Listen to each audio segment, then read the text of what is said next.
Hey guys, we're back here with another video. On the previous video, we had some lights on the dash. I say it was the horn, the VDC light, and the slip light, and the airbag light. So in the previous video, you see that I used the launch scanner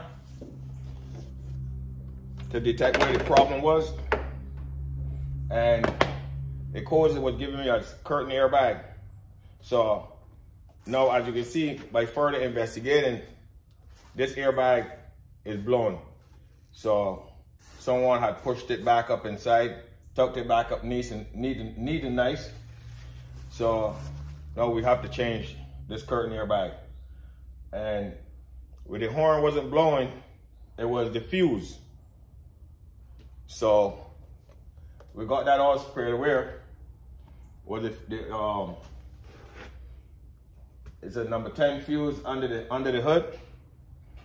That's why I caused the horn not to work.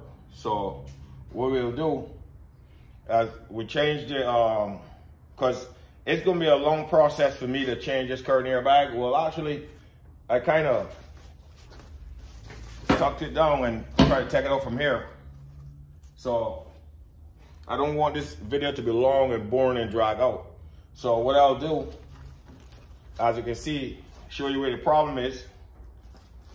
So I'll go and get a curtain airbag, come back, and I'll show you the process of both of them, and with me changing the curtain airbag.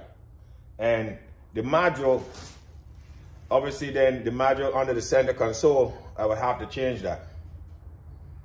So I would have to go and get a airbag module and a curtain airbag.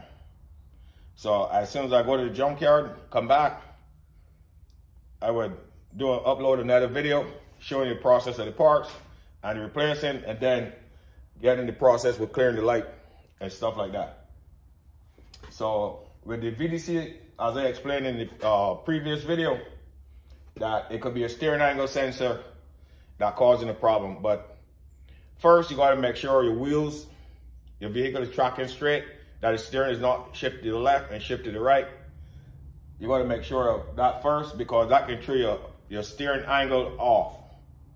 So as long as you got that correct, and then you do a scan on it, then it will show you if it's a steering angle sensor. Then you could easily swap that out. Okay, I'll see you in the next video. I'll go to the junkyard and get these parts, and I'll upload another video with the parts.